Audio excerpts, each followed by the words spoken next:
It is said that luck is the intersection of preparation and opportunity. My name is Tobias and welcome to Australian Hunting Backcountry, a platform where we will focus on all things around hunting in the backcountry, not just in Australia and New Zealand, but everywhere that backcountry hunting is possible. Every hunting trip should be a journey of learning, so join me as we explore gear, tips, techniques, hear lived experiences and discuss the unique places that backcountry hunting can take you. I appreciate you coming along with me as I try to increase our knowledge and help us seek out opportunities so that we might have better luck in the backcountry. For 2025, Australian Hunting Backcountry is proudly partnering with Nature's Perks and Gun Traders Australia. Nature's Perks, your gateway to the outdoors. Lawson and Jesse, the team behind Nature's Perk, are passionate about sharing the joys and benefits of hunting and fishing. They offer a range of membership options which give you opportunities to win amazing gear, learn from the best, experience unforgettable adventures and exclusive member perks. Your membership enters you in regular gear giveaways to win top quality hunting and fishing equipment. You can enhance your skills with their comprehensive hunting education courses available both in person and soon online. Your membership will include exciting draws for guided hunts and fishing charters, creating memories that will last a lifetime. And you can gain access to unique opportunities and experiences that are available only to their members. Join the Nature's Perks community today and unlock a world of outdoor adventures. Visit naturesperks.com.au to learn more and choose the membership that's right for you. Gun Traders Australia is a family-run, secure online platform for firearm enthusiasts across Australia to buy and sell firearm parts and accessories. The guys there are dedicated to fostering a community where responsible firearm ownership is paired with exceptional service and access to premium products and trusted providers. What sets Gun Traders Australia apart is a modern and user-friendly online platform with reliable search filters, making finding what you need even easier.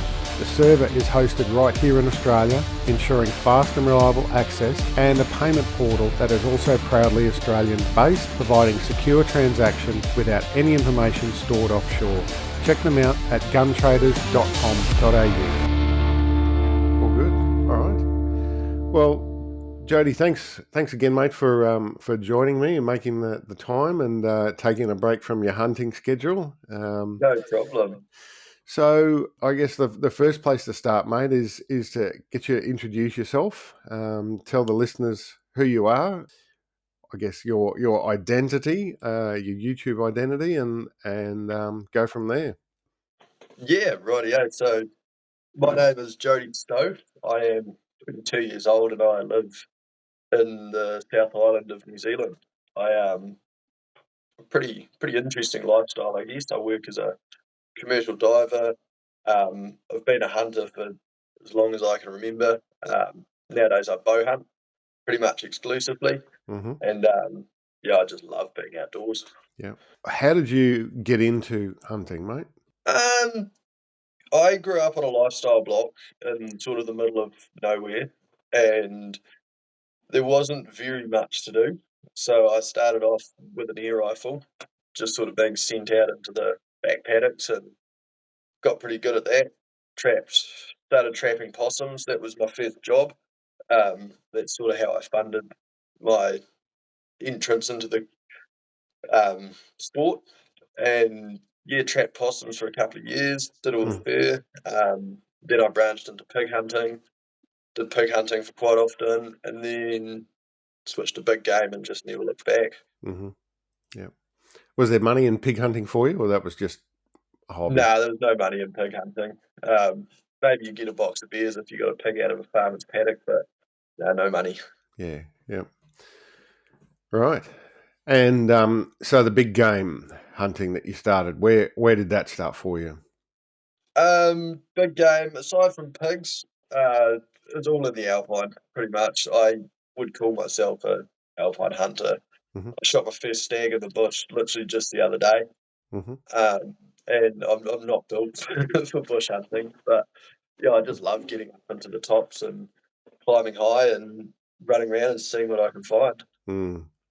Yeah, the bush over there is next level. I like So I'm, incredibly addicted to New Zealand hunting and watch a lot of YouTube and guys over there, and yeah, the bush stalking that they're doing. The deer are popping out at meters away, and Yes, yeah, literally you could throw a rock at them, and yeah. Well, I bush stalked a tahr the other day, sort of by accident. It sort of bush stalked me, and I ended up shooting it at 2.5 meters. Pretty much had a self defense because it just wouldn't stop getting close to it. yeah, wow, yeah. So the game that you're chasing, then you're just sticking to the alpine animals. Well, pretty much all of our animals end up in the alpine anyway, so there's no shortage of species. We'll get your tahr, your chamois, red deer. Spalled deer are a little bit harder to find just because they're much more localised in the area, but you get the odd pig. Goats will sometimes end up in there. It's a pretty good variety. Yep. And are you the animals that you're chasing now? Are you chasing? Obviously, you're looking for a trophy as well, but you're focusing on the meat as much as the trophy, or would you say there's a difference in how you're approaching that? It's sort of either or. Like yesterday, we brought home probably close to 35, 40 kilos of meat. Like that was the point of the hunt. But Yeah, when I do my alpine missions, generally I'm going for like a week. So it's a bit hard to bring out 20 kilos of meat. So yeah. I definitely take what I can and try and eat it in the bush. Try Mm. to do up a stew or a roast or something. But sometimes you do just have to take the head and back steaks and leave the rest. Yeah, yeah. So I think the catalyst for me reaching out to you was one of the last YouTube videos you put up, and Yes. you had a fairly epic solo adventure, and very interesting sort of interlude happened in the middle of it. So let's start talking about that then. How did that trip sort of start for you? What was the planning and logistics that you had to go through to start?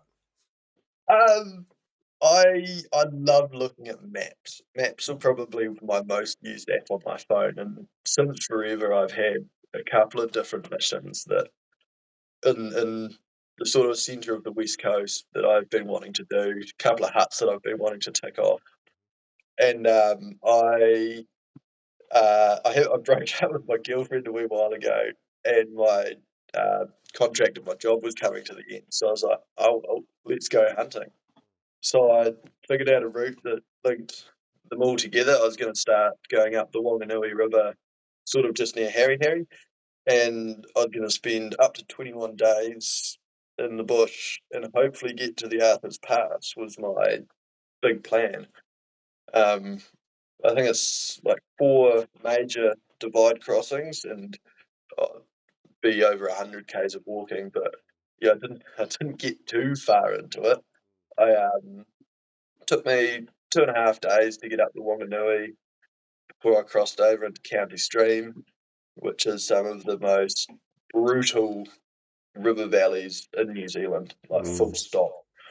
So when you're looking at maps, are you looking for that sort of like, because I jumped on the Topo 50 and had a look at some of that country you were in, and the contour lines are almost touching one another in quite a few of the Oh yeah, spaces there.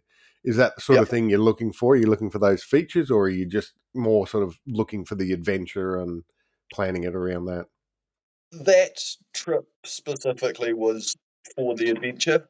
I knew that I wasn't going to be encountering many animals until sort of the halfway point, because I timed it to be in the prime spots for the peak of the Raw.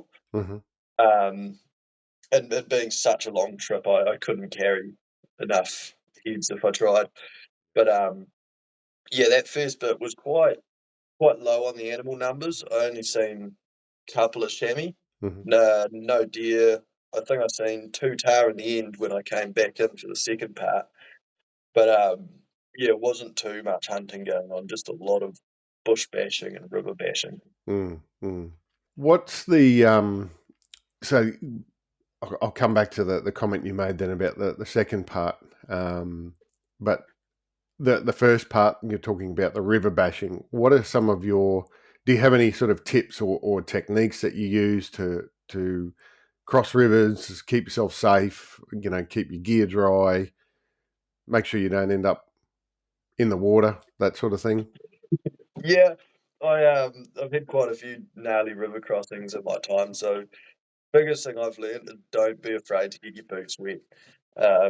Far too often, me personally and other people will try and hop and skip and jump their way across these things, keep their boots dry, and that's where you end up falling in the drink, and that's where it goes wrong. So, yeah, don't be afraid to just get your boots wet. I know it sucks, but Mm, that's probably one of the best ways to stay upright. And otherwise, just find the slow water. Don't look for the shallow water because that's generally got the most speed and the most weight behind it, and probably in the middle of the rapids. mm, I like to find pools that are generally about sort of knee to thigh deep. mm-hmm, Those seem to have the easiest crossings, and you're just trying to avoid it where possible. But yeah, sometimes you have to go for a swim. mm, mm. Any bad experiences, any close calls doing river crossings previously? Yes. Back in my pig hunting days, we did some pretty ridiculous things. We've been stuck on the wrong side of the river, watching frost fall on the ground, and literally having to swim like beyond head deep water with a pig on the back. That Mm, was that was a pretty brutal trip. mm, Um, my mate got swept down the river, and I ended up. Oh, it took me an hour and a half to find him, driving up and down the road in the truck. But mm. yeah, it all worked out in the end. Yeah. All right. So the first part. Then you made it to. Well, yeah, you ended up having to go to a hut because of an incident. Yes. So I left County Stream in the morning and pushed down the gorge. And this gorge, I'm pretty well travelled in terms of New Zealand backcountry, and I believe this might be the worst gorge that I have ever seen. It was horrific. Mm-hmm. It took me 5 or 6 hours to get out from the hut, which was 4 kilometres, so not far at all and not much speed. Yep. We're talking pushing through boulders the size of your house, just blindly dropping off blocks using vines as ropes. Mm, Uh, Horrible stuff that I wouldn't recommend anyone does. But yeah, I was just walking along a nice flat open bit of totara forest, and it was like a highway. And next thing I knew, I just hit the ground, and I'd rolled my ankle real bad and sort of like given it a minor dislocation, and I was pretty cooked as far as walking went. mm. And how far were you from the hut at that point? I was probably about 750, maybe 500 meters on the map. So it was only a quick stint because the thing that I did end up rolling my ankle on was a wasp nest. So when Right. I hit the ground, the pain sort of just got worse and worse and worse, and I couldn't figure out why my whole body hurt. Mm, And then I seen them, and I thought, oh no, this sucks. So mm, I got back up on my feet pretty quickly and made the blast to the hut before I sort of realised what I'd done to my ankle. mm. So yeah, insult to injury with the wasp coming and giving you a touch up as well. So when you then got back to the hut, and at this stage, what would you say you were 4 days in? It was my fourth day. Yes, Yeah, yeah. So you got back to the hut at which point then, after you did your assessment on your ankle and so forth, did you finally say, "I've got to call for help"? I knew the instant that I fell over that I'd done something to my ankle. Like I've broken more than enough bones and dislocated things to know that it wasn't right. Mm, But then being able to run to the hut to get away from those wasps, I was like, oh, maybe it's not that bad, and I'm just being a pussy. mm-hmm, So I sort of just watched it for a bit, and it just got bigger and bigger and bigger, and I was like, oh, I'm not walking out of here on that. So I was like, oh, I'll wait till the morning, and then I'll set my beacon off. And then it just kept getting bigger, and then it went purple, and then it went blue, and it's like, oh, this this isn't getting any better. I there's no point waiting for the morning. So yeah, I decided to pull my beacon. Mm, That's the first time I've ever done it for myself. Quite a scary decision to make. mm. So talk me through that, actually getting to that point, because obviously, you know, you're young, like you're fit, strong, balls out hunter. How did you get to that point where you actually admitted defeat, for want of a better term? Because I imagine that the temptation would have been for you to say, "Oh, I'll just, you know, like you said, you know, I'll wait until the morning, you know, I'll rest up, you know, I'll be right," sort of thing. Yeah, well, initially I did put on that tough face and say I'll wait for the morning and I won't do it today. And the weather was closing in, and I could see the cloud was building in the valley, and there was a forecast storm to hit 2 days later. But Hmm. that forecast was already 5 days old, so I wasn't sure if that storm was coming earlier and building. So I have called choppers before for other people, so I was pretty comfortable when I knew that was the only option. Mm, But yeah, it was still pretty scary to open that beacon up and press the button and just watch it flashing red for probably flash red for 20 minutes before the signal got received. hmm. Mm. So you're using a PLB on this trip. Yes.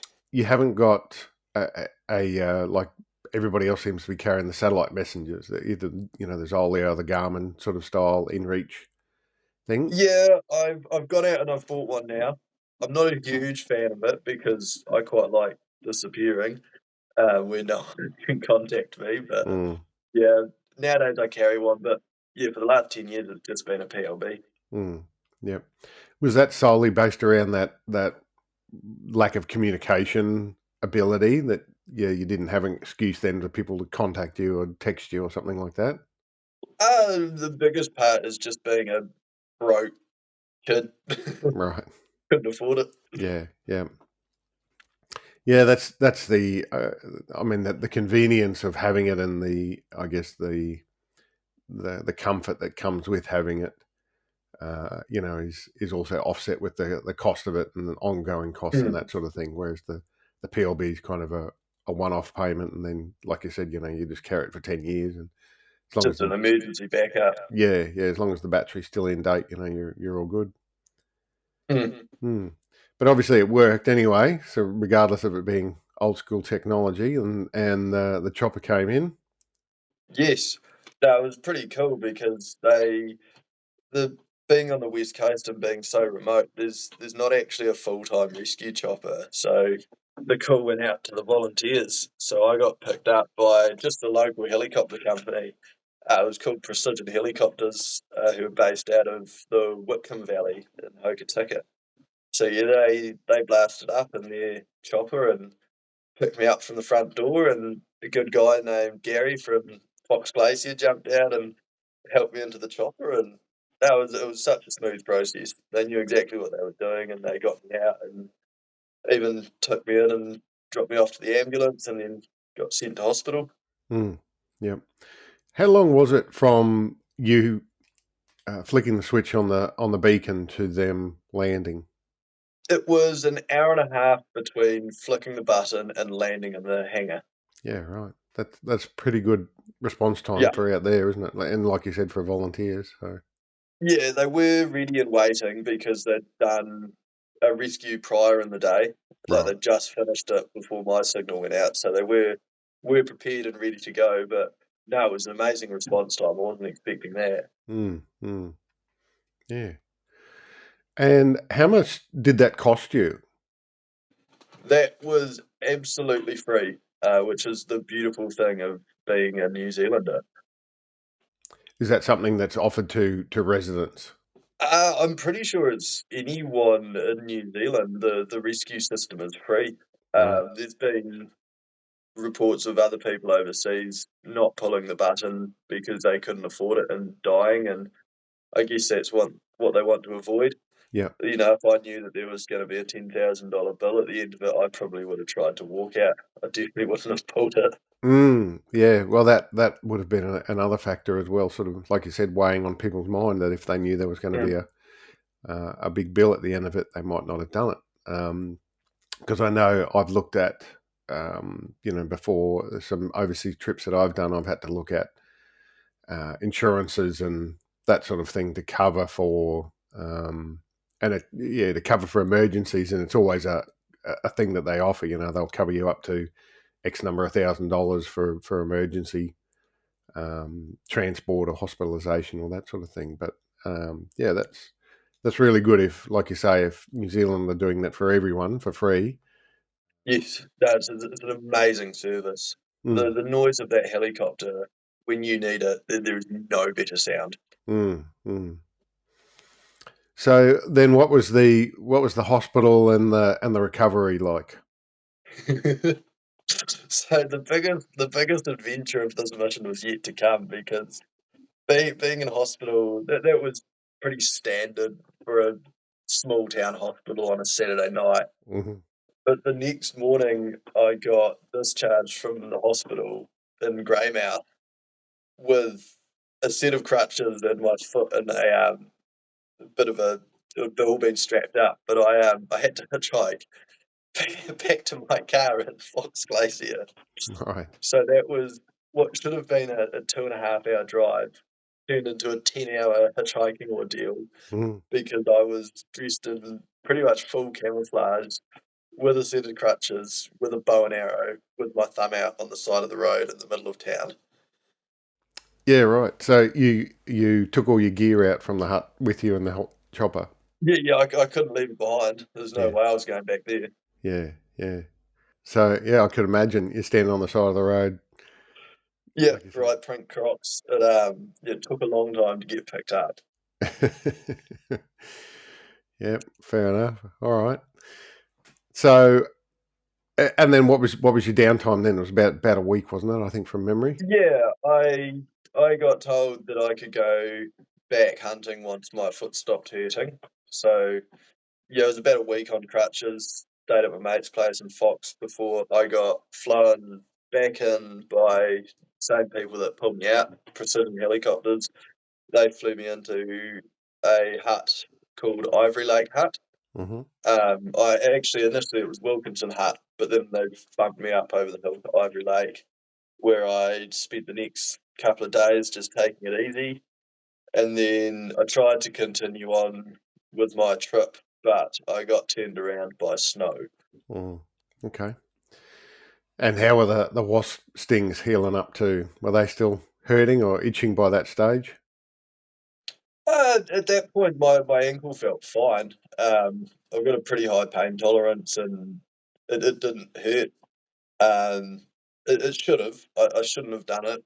I didn't receive the correct medical advice, but it all worked. Yeah. Yeah, don't worry. It'll show itself later on in life as arthritis or Oh, something I'm else. sure it will. There's Mm, a big other queue of injuries that will kick my ass at some point. mm, mm. So yeah, so you ended up back at another hut, and how long was it before you got turned around by the snow? Then. I think I was there for 5 days. I spent 4 days just chilling, doing small missions, just building up the strength in my foot until I was confident. I tried to stalk in on a set of tar, but they eluded me. And just spent a lot of time eating good food, relaxing, listening to music, scheming up future missions, and yeah, then I tried to push over a pass into the Wilkinson, and I got up there in the morning, and it snowed probably a foot overnight. Hmm. So the snowdrifts were maybe 2.5 feet deep, and I got to the top, and I hadn't taken the best route. It was the best route to get up, but not the route to get down. And I looked at the other side, and I was like, "There's no way that I'm getting down there Yeah, without ropes." yeah. Do you do any stuff with ropes and gear that way, or you sticking away from that? Um, I'd say 95% of my missions are solo, so I do end up in some silly places quite often Mm, with the right gear, but it's a bit hard to tie yourself to something when you've got no one to tie yourself to. mm, mm. Yeah. All right. So, did you walk out then, or did you chop her out again? Yeah, I walked back down to the hut and jumped on. I had an inReach at that point. I bought one between getting flown out and jumped on the inReach and talked to the chopper pilot, and he was like, "Yeah, I'm flying past in a couple of hours, so I can pick you up." Mm-hmm. So I got picked out and taken back to my car, and I drove drove up to the other end of the country and went hunting at a different spot. Mm, mm. Yeah, well, no, it sounds like would have been a life changing trip for you. I imagine. Is that the first time you've had to pull the beacon for yourself? Yeah, for myself, Yeah. I've had probably 3 or 4 different incidents regarding other people that we've had the rescue chopper come in. Mm, But yeah, for myself, that's the first time. First time. mm, And hopefully last time, touch wood. mm. Okay. Now that you've got the inReach and you're spending all that money on it, yeah, you'll never have to use it. So Yeah, that's it. yeah,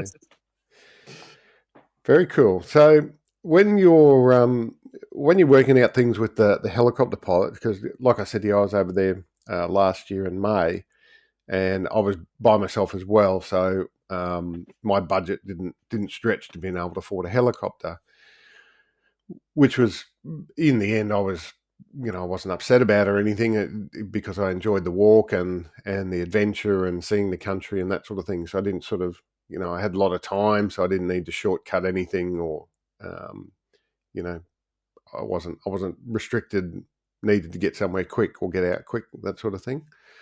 Yeah. So when you're communicating with the helicopters, how do they work out a sort of pricing for you, or like to coordinate things with you, or do they just are they just sitting there waiting for somebody to contact them? It all depends on the operator and how full on they are. I was very lucky that the operator of this company, Matt, had taken me under his wing and looked after me while I was recovering. He kept checking in on me, so I did get a locals discount on the flight. But yeah, it's not cheap to run a helicopter. Mm, Um, Standard squirrel will run you about $1 a second, 3.5 grand an hour. So you should have you got to pick your spots to fly into. mm, mm. Yeah, I know. I reached out to a couple of helicopter companies when I was planning for my trip, and I sort of asked for a rough quote, and yeah, it was things like I gave them destinations where I thought I would go and that sort of thing, and I think it was most of them were sort of between the $1,200 and $1,500. Yeah, that's pretty standard for a return trip. Mm. 12 to 1,500. That's even quite cheap, to be honest. That was one way. That was sort of because I was going to Crikey. Yeah, yeah yeah, that sounds more like it. yeah I was either going to walk in and then chop her out, or chop her in and walk out. Yes, yeah. There's some operators that are set up for flying in hunters. They've got the small machines like the 500s and the squirrels. Mm, They're a lot cheaper to run than the bigger touristy helicopters, and mm, they're also in positions that are closer to the hunting spots. mm. Yeah, no, but it was interesting to sort of talk to them briefly, like I did, and get an idea on the price. And like I said, my budget being on my own, if I'd had two or three mates with me, that might have been very very doable then, and Yeah, much more suddenly it affordable. halves in price. Yeah.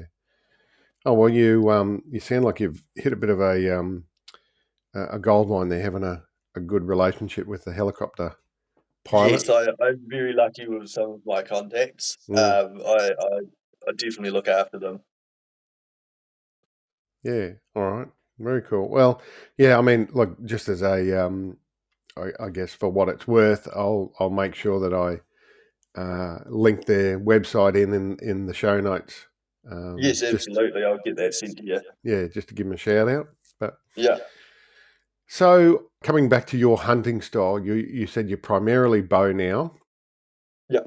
I got the challenge to pick up a bow, and I mean, it sucked at first, but then I sort of got a little bit better at it, and then I got real lucky with my first animal. First animal I shot with a bow was a bull tar that went 13 3/4. Wow. Yeah.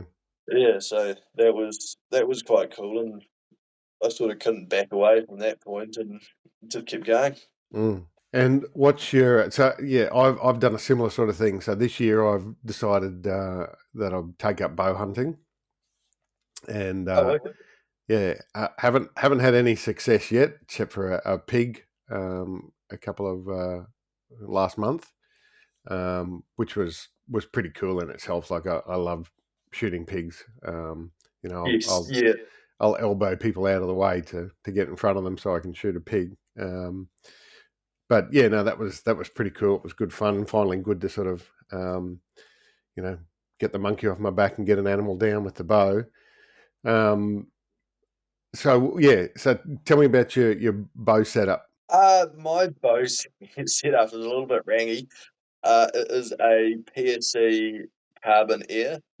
I run a axle slider sight, Mm-hmm, and sort of just whatever arrows I can track down.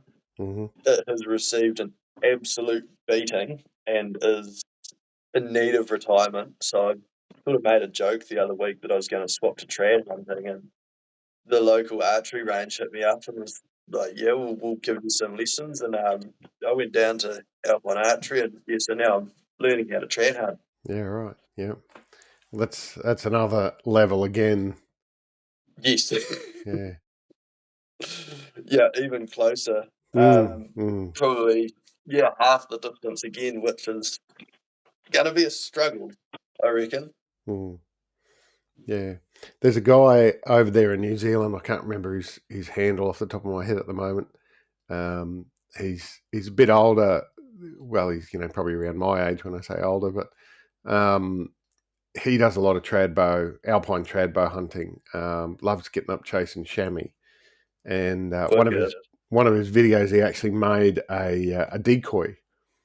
So he's got this Oh, really? got this Yeah, little cutout of a chamois, that he carries in front of him, so he can get right up close to them.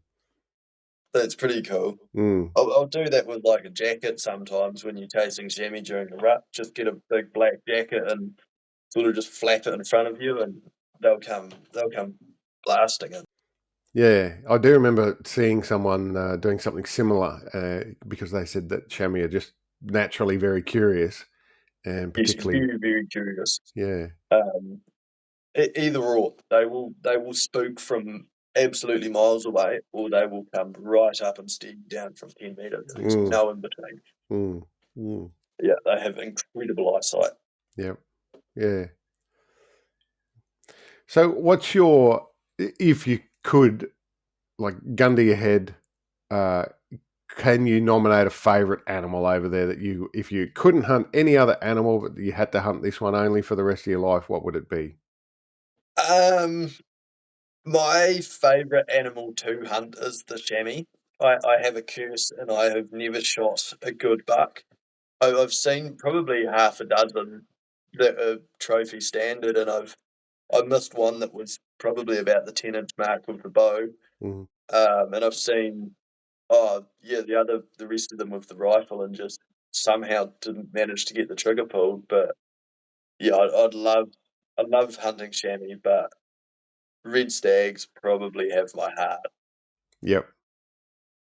They're just something about them. They're a bit more common, so you can go out with the intention of taking one, and just the places they go, the encounters you have, just amazing. Mm, yeah. And especially hunting them during the raw, particularly with a bow.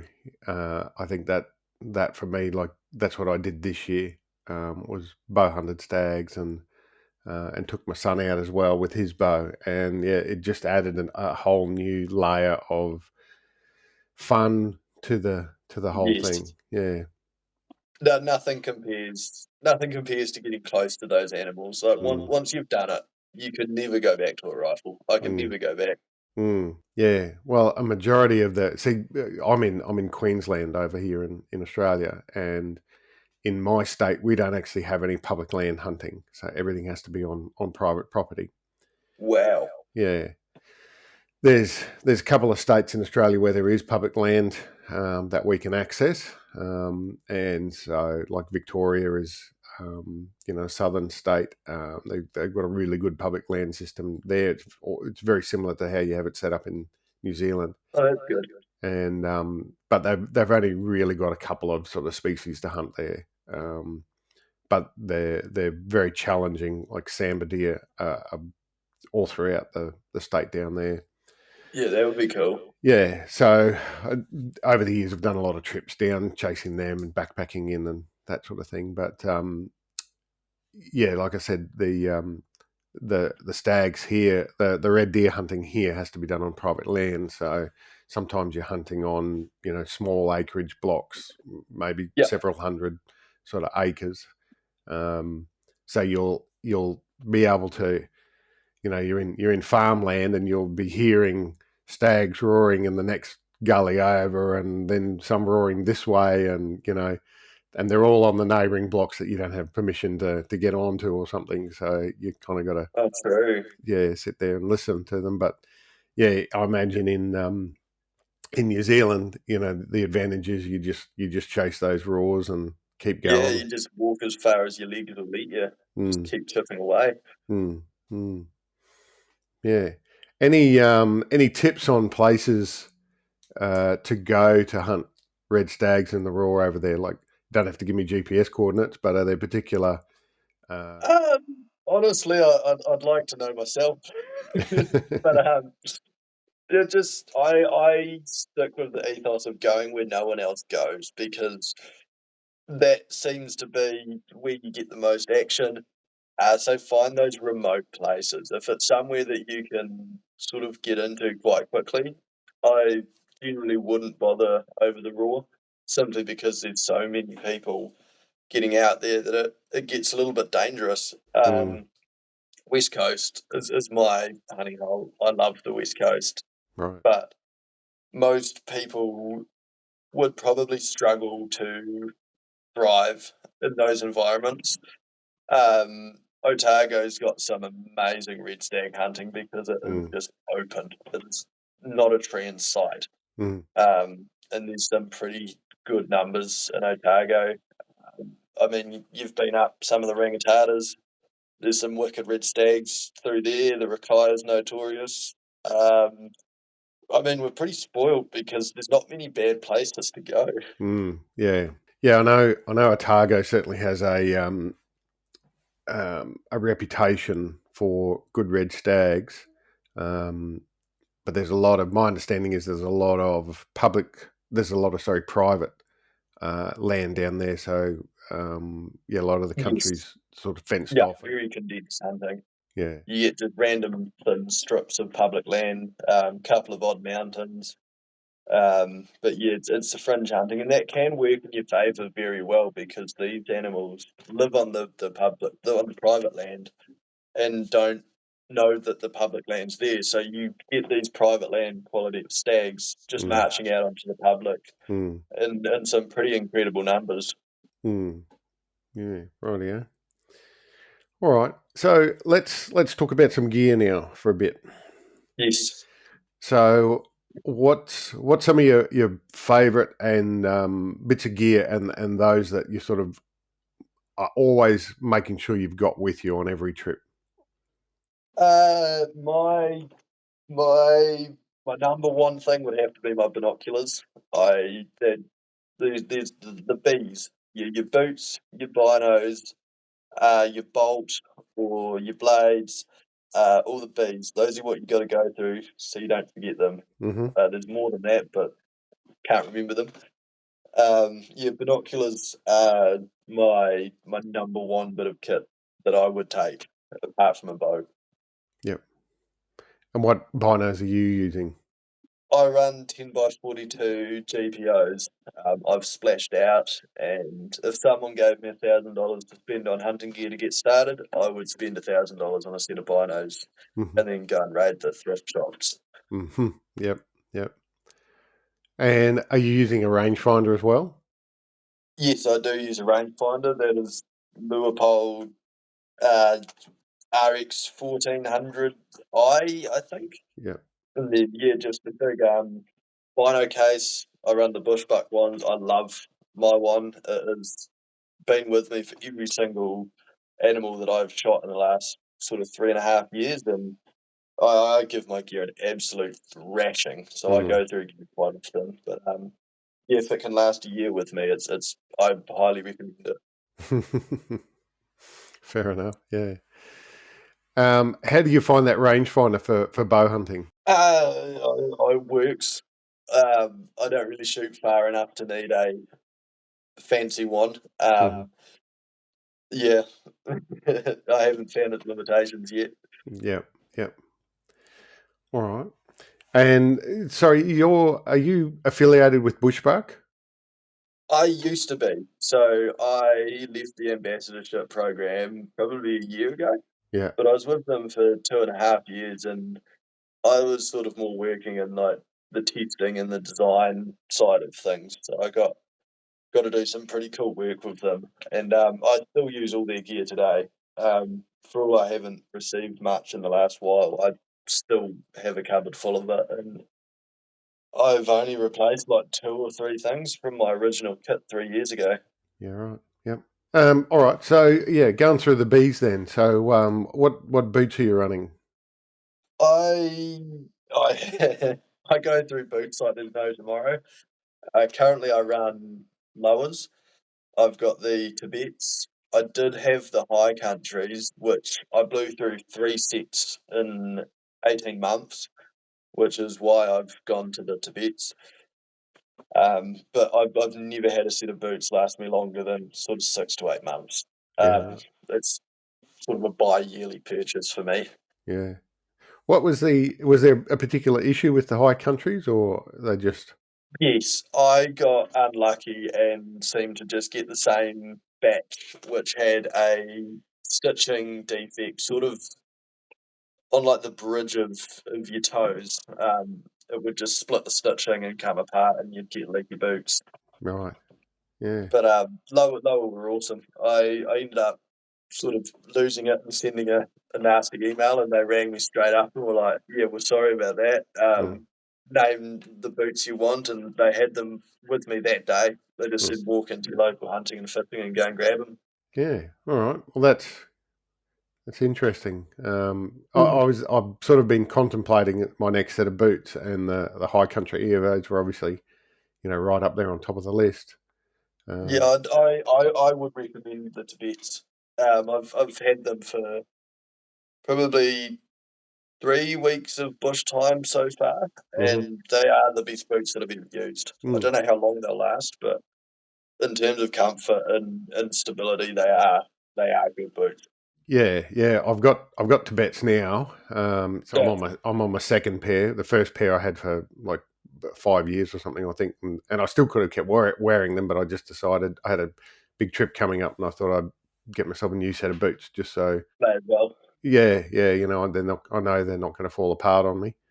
But yeah, I thought about trying out the high countries, but yeah, maybe I'll just stick with what I know, like you say.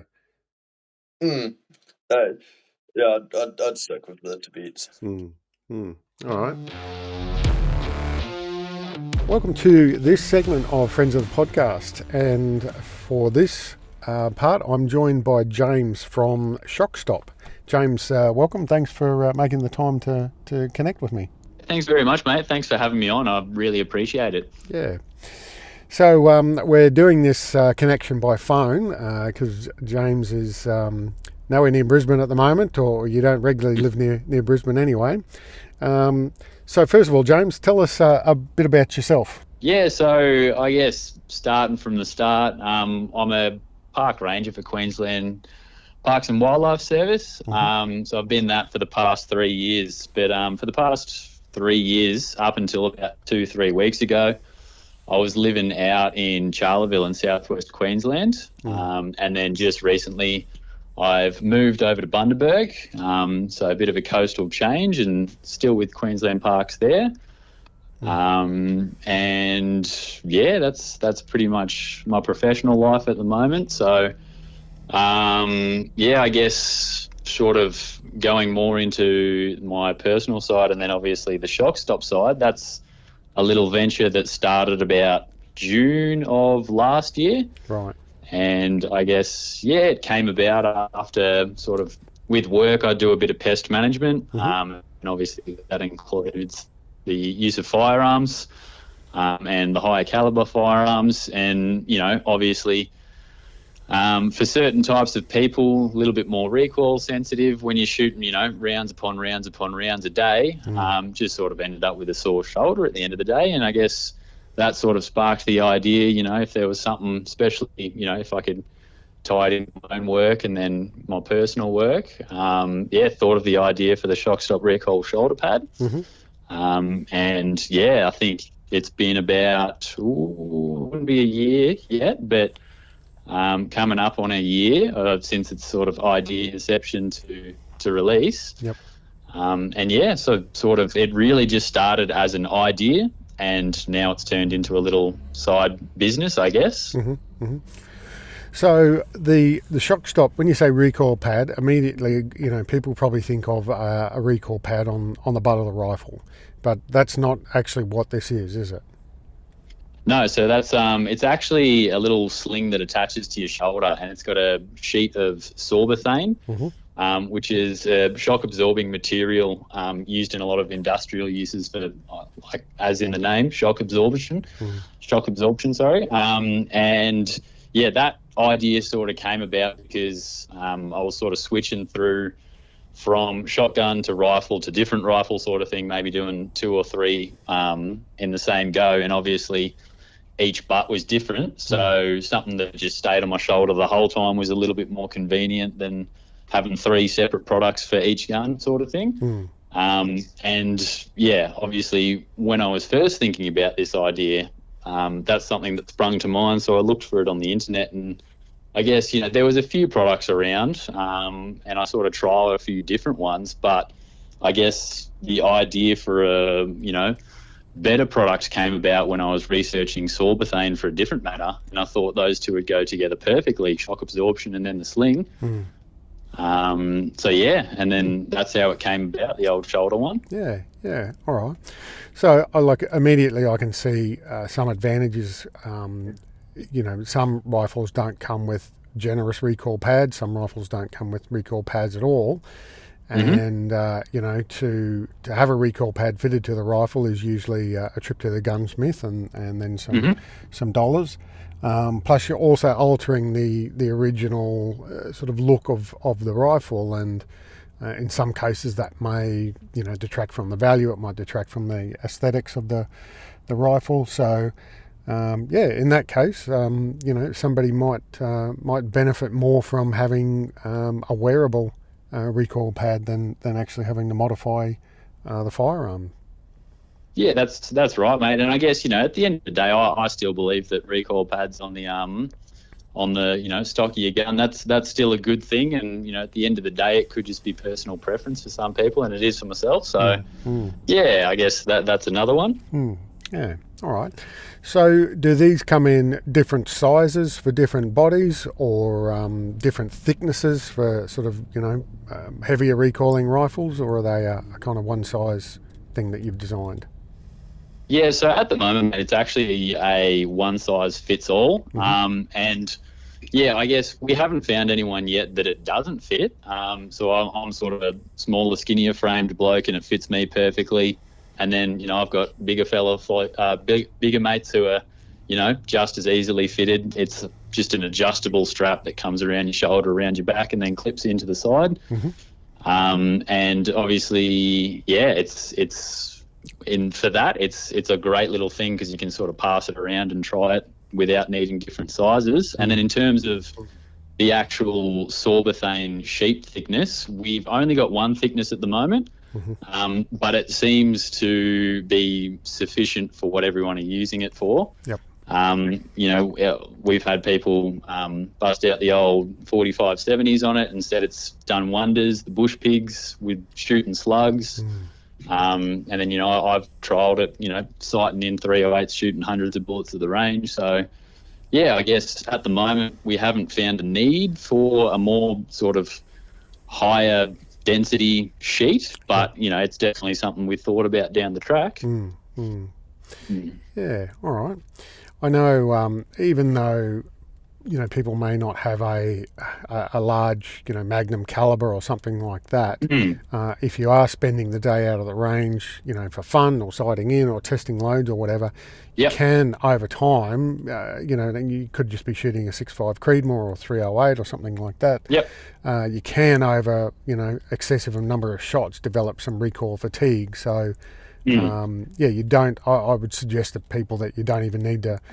To be shooting a 300 Win Mag and above to enjoy the benefits of it. If you want to go and spend the day out in the range, there might actually be a benefit there for everyone just to have it for that reason.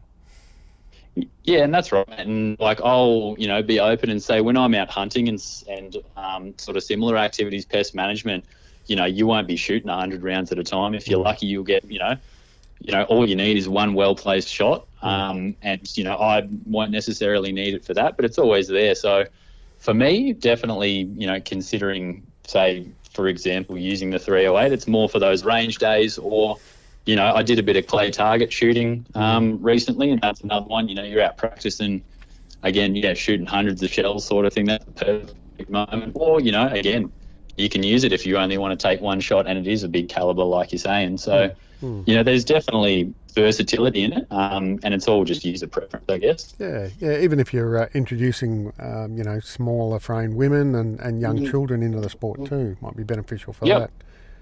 Yeah, definitely. We've had a fella who got a Shokstop recoil shoulder pad a few months back, took it to his shooting range, and I think a bunch of people, women included, and I think even some young fellas tried it out and said it was really great. They thought it took away the kick, which was great, and it's definitely it's for everyone. And I guess one of the things probably looking at the more negative side of things, there's definitely been a bit of kickback in terms of sort of old school people or, people that are sort of, I don't know, just sort of trying to have a bit of a laugh sometimes, sort of, saying, oh, you're weak if you use this and that. And, people are entitled to their opinions. I won't take any offense to it. But in my eyes, if you're sort of solving somewhat of a problem that enough people have, I guess I'm willing to take that. And, I guess, again, each to their own. So, that's right. Yeah, look, you can't please everybody, mate. So, well, that's exactly right, mate. If you did that, you'd end up bloody crazy. Yeah. All right. Great stuff, James. All right. So, where can people reach out to you to ask some questions, or where can people find the product and purchase it? Yeah, so if you want to reach out, we've got an Instagram page. It's pretty much just the name of the product, Shokstop, Shokstop.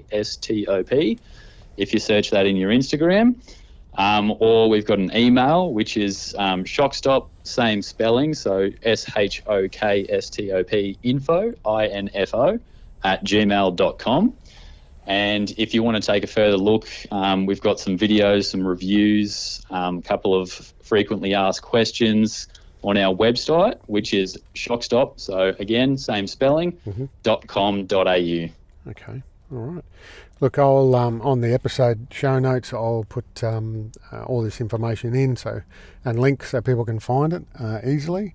Perfect. Yeah, but that's good, James. I appreciate your time again, mate. Thank you. No worries. Thank you very much for having me on, mate. I really appreciate it. Yeah. And do you have a particular sock system that you use to that you like? Or I'm very passionate about my socks, so I'm glad you asked. That's probably the second most important bit of kit. Yep. In my opinion, is a good set of socks. I exclusively run either wool or wool. Maybe a bit of cotton merino mixed in there if I'm feeling bougie, but socks are a make or break bit of kit when you're hunting, because they will. It's your feet. You can't hunt with sore feet. I'll run either smart wool or bushbark. socks, and yeah, I'm very passionate about my socks. Yeah. I'm glad to hear that, because I think it's socks are a really underrated bit of backcountry kit, and a sock system as well. People, like you say, you can have the best boots in the world, but if you're wearing the wrong socks, then the boots are going to hurt you, or you're going to end up with hot spots or that sort of thing. So Yeah, cheap plasticky socks, they're just not good. They sweat, and then you sweat, and then your feet get soft, and so your feet develop blisters, and then you finish the day and they're all pruned and they don't dry, and it's a horrible feeling having pruned feet for days on end. And then they get cold, and then they freeze, and then you get frostbite, and it's just not a recipe for success. No, that's good. Like you said, I'm pretty passionate about that part of it as well. Yeah, I'm experimenting with a couple of different socks at the moment, just to see whether there's anything else out there that I like and want to use. And the clothing now, are you still running the bushbuck gear for your clothing system? Yes, pretty much all of my clothing is bushbuck. I just sort of standard gear, nothing too exciting. Set of shorts. I don't run thermals, but I do run like a thick woolen sort of jersey. That's probably another favourite bit of kit that I have. Puffer jacket, raincoat, beanie, gloves, just standard. Yep. And are you running thermal leggings with the shorts, or? No, I do not like thermal leggings. Yeah, I think it's a waste of time. Yeah. Okay. Yep. They always seem to, when I watch blokes on their YouTube, they always start out with a new set of leggings, and then by the end of the trip, they're full of holes and the knees are gone, and that sort of thing. It's such a pain because they're so warm that, like, you spend half an hour putting them on in the morning, and then you put your socks and your boots and your gaiters on, and you get halfway up the hill and you've got to take your boots and your socks and your gaiters off, and then your pants off, and then put your pants back on, and then put it all back on, and you may as well have just started in shorts. All right. And tent-wise? Tent-wise, I have a couple of different tents. I have a very, very long history of carrying tents and not using them. So I run a really ultralight sort of bivvy system. It's sort of just something I found on AliExpress for, I think it was like $80, and it's 300 grams, and it works like a charm. Any night that you want to be in a tent, you'll get away with it. But then for more gnarly nights when there's wind and rain forecast, I run my bushbuck. Yeah, 2-person. I think it's like the Horizon something or other. Yep. So do you try and aim to be in a hut on your trips, or are the huts just there as a secondary backup sort of thing?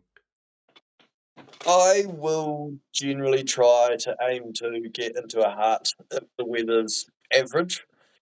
I can save probably 2.5 kilos out of my pack by not bringing a tent and all that stuff that you need.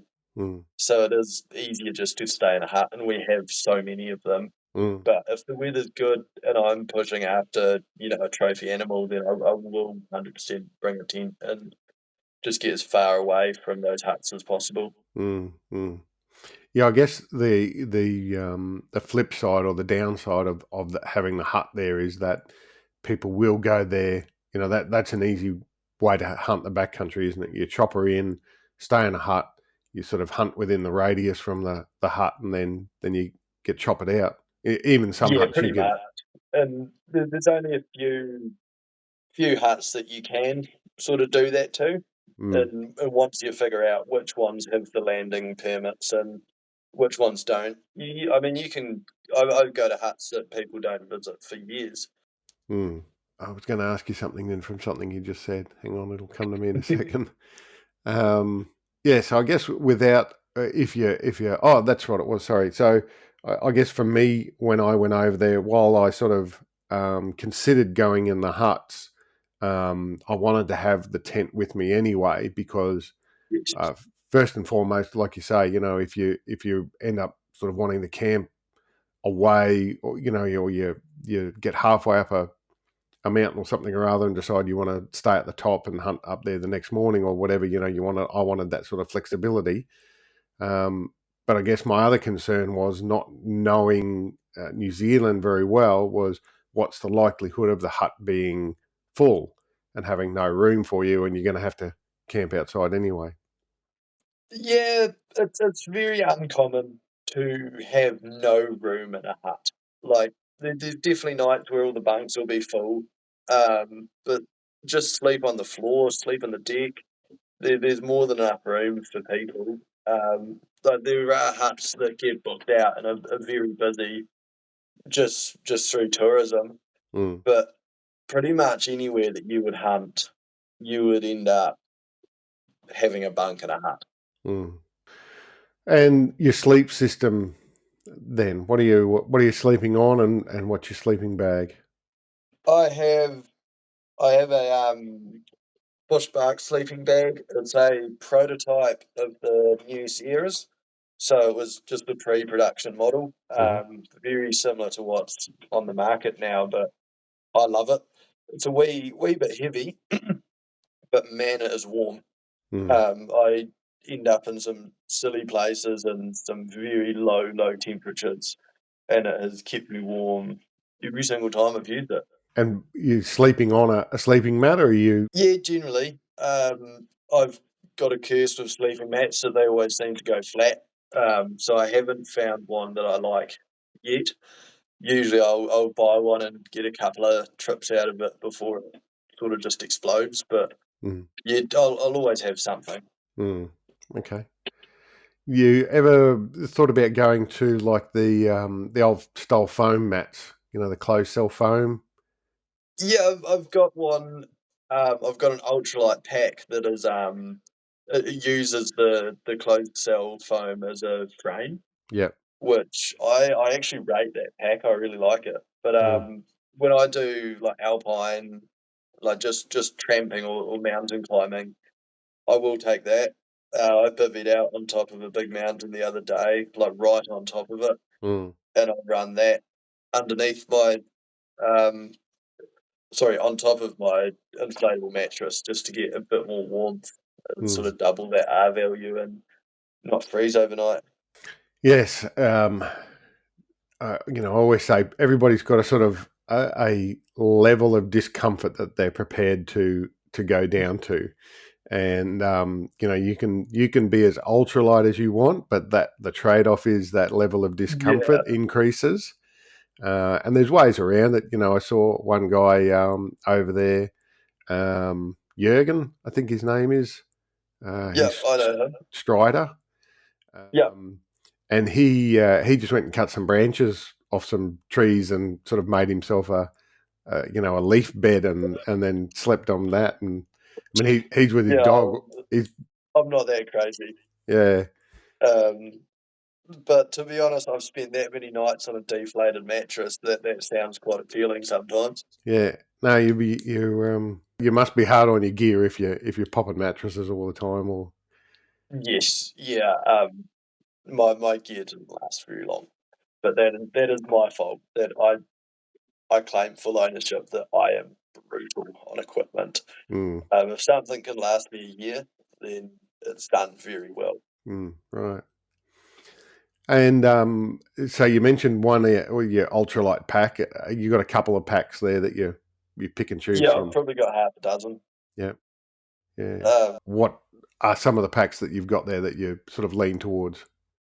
I have my ultralight one's an AliExpress jobby, costs $100, and I actually love it for just its lightweight day trips and not so much hunting because it can't handle the weight of shooting something, but just tramping. I rate it. For proper packs, I run Tatonka, Osprey, Bushbark. What else do I have? I think I have another Tatonka downstairs somewhere. And then I've got a Stony Creek pack, Camelback. I've got most of them. Yeah, right. Any particular one that you find yourself picking up more often? I haven't found my favourite pack yet. I run the Tatonka simply because it's just my hunting pack. But I don't like the buckles on it. They seem to release tension, so you're constantly readjusting your pack. Mm, But it is a very comfortable pack when it's adjusted properly. mm, And then my Osprey, I mean, I like it, but it just can't handle weight very well, and it's not set up for hunting. mm, Like I can't strap my bow to it as well as the Tatonka, mm, and I mean it's bright blue, so it's sort of more of a tramping pack for me. mm, mm. Yeah, I've had a few packs over the years with that issue with the buckles, and Yeah, it's particularly seems to happen when you're strapping something to the side where the buckle that those buckles work on friction, so they need to be sort of pulling in a direct line, yeah, basically. So as soon as you strap something on and the angle changes, that releases the amount of friction that they're able to resist on the strap. And yeah, to the point that sometimes, like, I've had a tripod on the side and the fucking thing just kept coming undone because it was almost at 90 degrees. right. So there are some pack manufacturers out there that actually offer locking buckles as Yes, an upgrade. I'd love to see that on a pack. Yeah. If this Tatonka pack had locking buckles, especially on like the actual adjustments. I Mm, don't know what you'd call them, but like the shoulder straps and the buckles. If that had locking mechanisms, that would probably be the best pack I've ever used. All right. And other little bits of gear. So cooking, eating, head torches, any other little sort of odds and sods that you've got that you're liking. Yeah. Head torches. I had a bit of a big night a couple of weeks ago. Woke up and I had lost all of my head torches and all of my knives. Don't ask me how I did it, but I've been shopping about sort of the last few weeks trying to replace everything. And yeah, I'm a pretty big fan of the Phoenix head torches. Mm-hmm. It's what I've been running for quite a while, and I mean, my last one, it lasted me 4 years until I lost it, and received an absolute beating. I like the 18650 batteries because they last long and you can Mm, replace them quite easy. mm, Um, as for knives, I've probably got about 20 different knives in my shed. mm-hmm. I'm looking at my little wee one here, but I just got given a Benchmade one from a mate from America, which is amazing. That's going to be in the top of my pack. Yep. Apart from that, I just run Swiss Army knives and just small blades. I'm a fan of small blades. I don't like carrying big knives. Yeah. Yep. That was that one you had a little opinel. Yeah, Yeah. yeah, they're pretty decent. I'm not a huge fan of the design of them, but a bit too pointy for gutting animals and butchery. I Mm, like a little bit more of a drop point. mm, I had a K-bar, which was, I was 8 years that I used it before I managed to snap it trying to dig a broadhead out of a stump. That was my favourite knife mm. until I snapped it. But yeah, something sharp. Always have something sharp, and carry a sharpener. That's probably the biggest tip I have. Mm. They're these little wee diamond steel. They're like a wee plastic thing. I don't know how to describe it, but yeah, you can. It's like a diamond hone, and you just sharpen it. Yep. Weighs 20 grams. Get an ultra sharp knife. It's a no-brainer. Yeah. You see it far too often. People coming out into the field with blunt knives and trying to cut the head off something and taking half an hour. Yeah. Yeah. Not only that, but it is dangerous as well. Yeah, Which is a bit of a hyperbole that a blunt knife is more dangerous than a sharp knife. But a mate of mine's a taxidermist, and he he was notorious for not sharpening his knives. Like he would just force his way through the animal with, the back of a spoon sort of thing. But he ended up, because he was forcing, when he was trying to skin an animal, he was forcing it so much that he slipped and ended up coming back and stabbing himself in the eye. What? Yeah, he lost his eye. Yeah, don't do that. Yeah. So no, that's a good tip too. Make sure you got a sharpener that and that you can use it as well. Sometimes, Yes.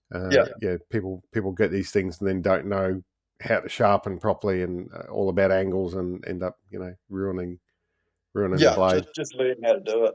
It's a lifelong skill. You're going to use a knife pretty much every day of your life, and having sharp knives is just a pleasure. All right, cooking gear as well was the other one. Yeah, cooking gear. I run several different stoves. I did different stoves for different uses. I have an ultralight one, titanium thing that weighs 25 grams.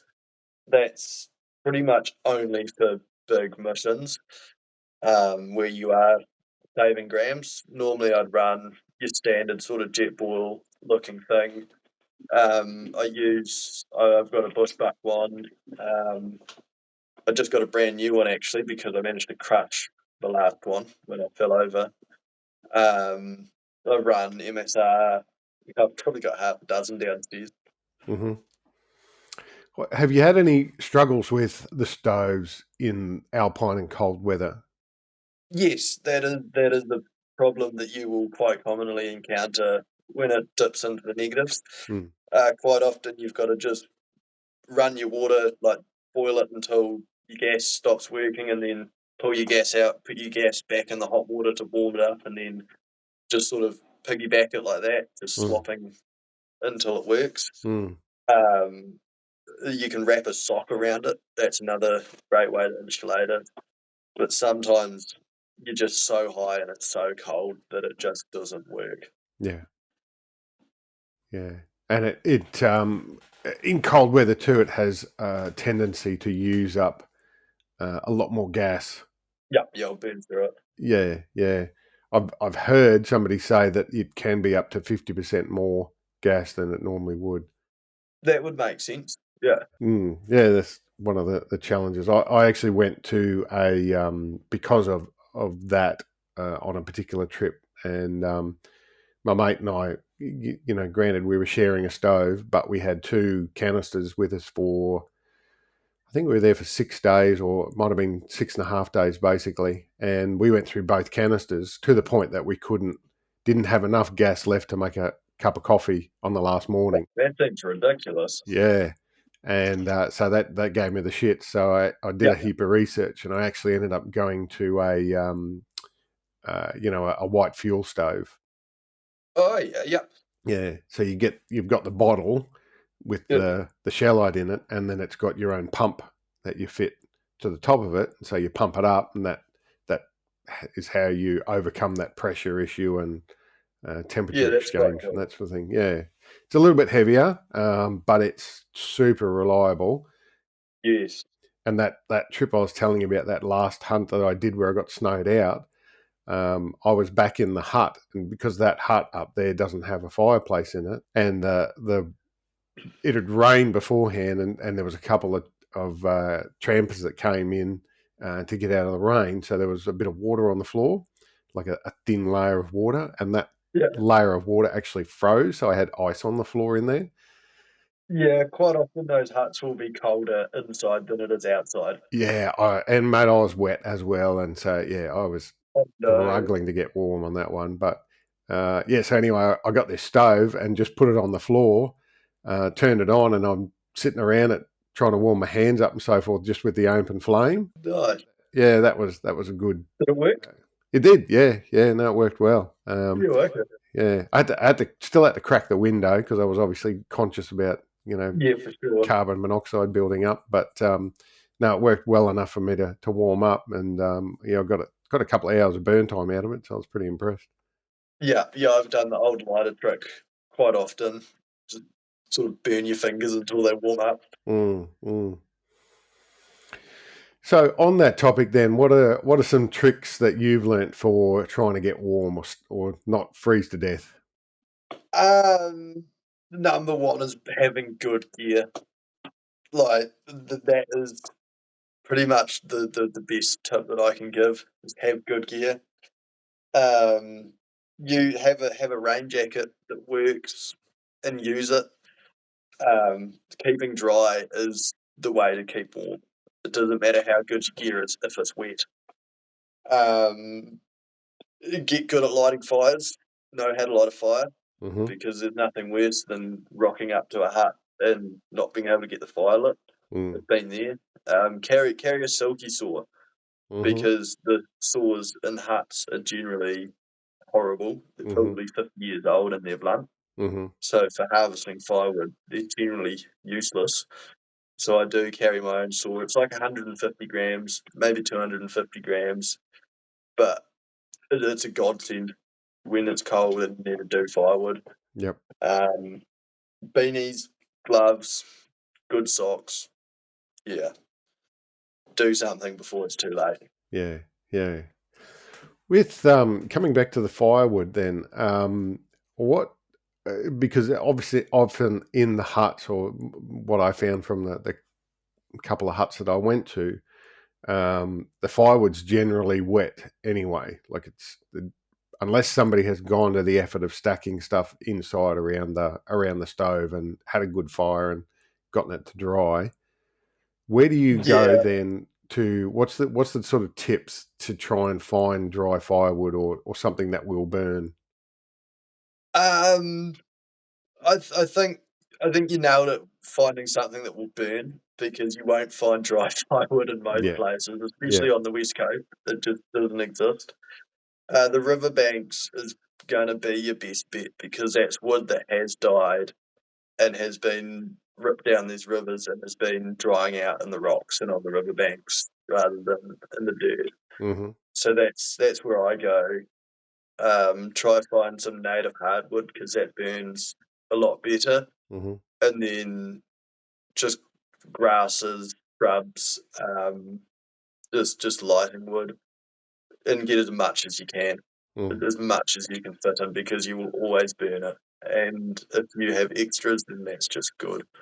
I'd rather have more than not enough. There's nothing worse than having to do a run at 3 o'clock in the morning in your undies. Yeah, yeah. Well, I mean, if you've got excess, you can always leave it there for the next person, can't you? So that's not a bad thing. Yeah, just hut etiquette. Yeah. I think the other thing that I learnt on that trip was that I should have taken more fire starter. Yes. So I was using this stuff called pyro putty. I don't know whether you've ever heard of that. Yep. And I was using it like really conservatively because in Australia, obviously, we don't have problems lighting fires over here. Like you throw a match on the ground and next minute you've got a bushfire. True. So for me, my experience with lighting fires was based around that, where we've got, really good hardwood that will burn, and particularly eucalyptus, which has a natural, oil in it that helps to create a fire and so forth as well. So, yeah, starting fires over here is generally not an issue. So yeah, that was a big struggle for me over there. I remember the first night in a hut, I'm trying to light this fire, and I ended up smoking the place out, and didn't have a great fire that night. I think I almost gave up at one point, and I thought, I need to get this going. Yeah. I'm not going to let this beat me. So yeah, I got there in the end. Big tip I've got for lighting fires is to use your cooker. I've spent many nights where I have given up lighting my fire and then gone and started cooking my meal on my burner and gone, oh, hang on, but I've already got fire. So use that to your advantage. Chuck it in. If it's a metal one, don't use it if it's plastic or has plastic on it. But yeah, just put it in the fire and use it as a blowtorch to get that fire started. You can get it cranking, and it saves you a little bit of time because you don't have to cut the wood so small. If you've got spare gas, or if there's gas left in the huts, that's what I'll use it for. Yeah. Okay. Any other little sort of odd bits of gear that you carry that might not be sort of mainstream, or anything you recommend? What do I carry? That's a good question. I'll have one thing that I've started using is like a bum bag. I'll have that, and inside of it is just my grab bag essentially.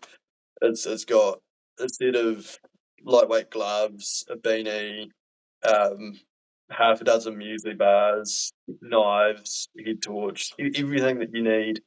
Just grab and go. So if you do see an animal off, like outside of your intended direction, you can just drop your pack and go, and you have everything, and you don't need to worry about it. I quite like that. Dry bags.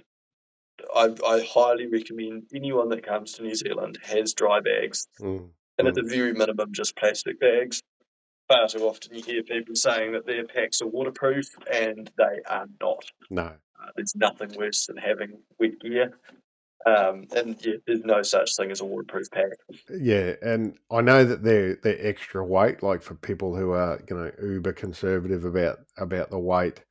I've heard some people say that packing everything in dry bags is just adding weight and so forth. But yeah, like you say, when you get to at the end of a long day and you go to pull out your sleeping bag or your down jumper and the thing's wet, you're hating life at that point. You can get ultralight dry bags. Like most of mine weigh 50 to 100 grams, and that's nothing. It's a muesli bar, and that will save your life. Yes, yeah, that's right. Yeah, so in terms of weight penalty versus benefit, definitely. Yeah, if you ass up and fall in a river, if it rains, even just pushing through wet bush, that just penetrates your pack so quickly, and yeah, there's nothing worse than having wet gear. Right. So what's next on the agenda for you then? Have you got any other hunts planned or any goals next year?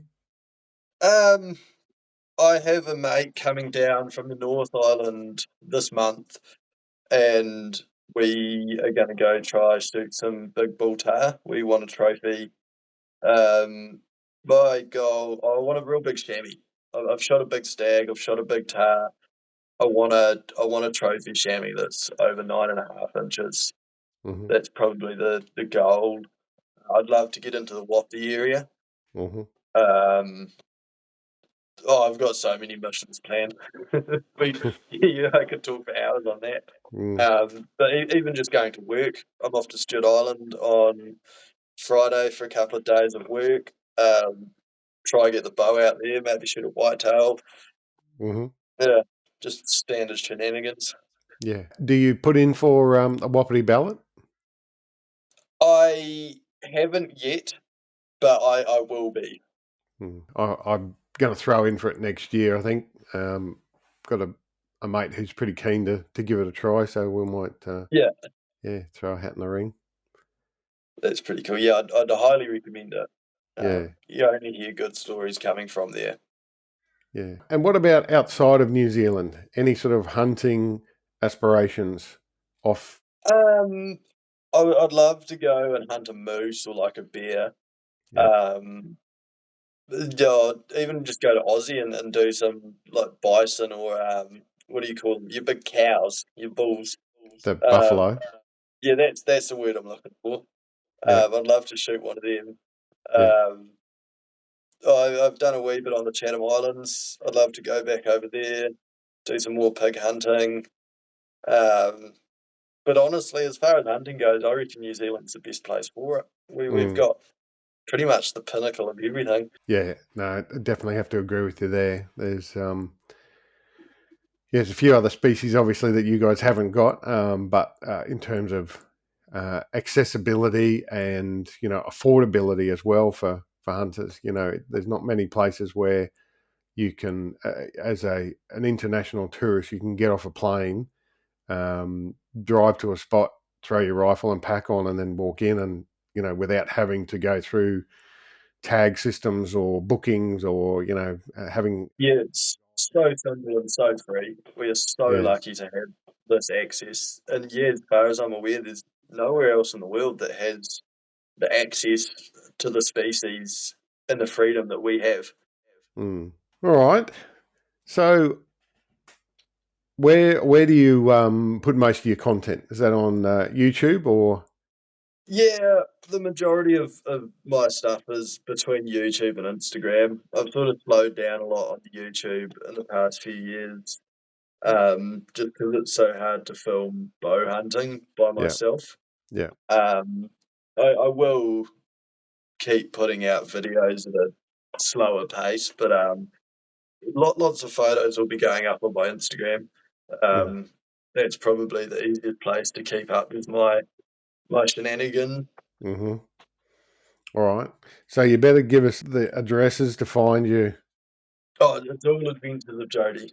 Anywhere you go, just search it up and you'll find me. Yeah. All right. Now, you said you broke up with your girlfriend before that last trip. Yes. Are you hooked up again, or you still out there on the market? I am on the market, so if there are any hot blonde bow hunters that want to come and experience New Zealand, then hit me up. All right. I'm pimping you out, mate. Rightio. Well, mate, really appreciate your time and coming back. I know you're probably a bit tired after you got back last night, but thanks for making the time and the effort to. Yeah, no problem. Thanks for having me on. And just for anybody else out there, if you happen to be driving down a road in New Zealand, you see a young fella with a backpack and a bow with his thumb out, then feel free to stop by and pick him up just in case it is you. Pick me up, please. I'd be very appreciative. Hey, thank you for listening in.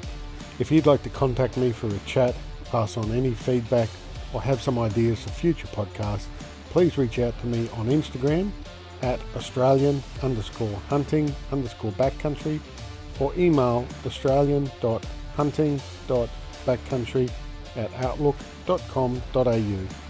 For now though, please look after yourselves and your mates.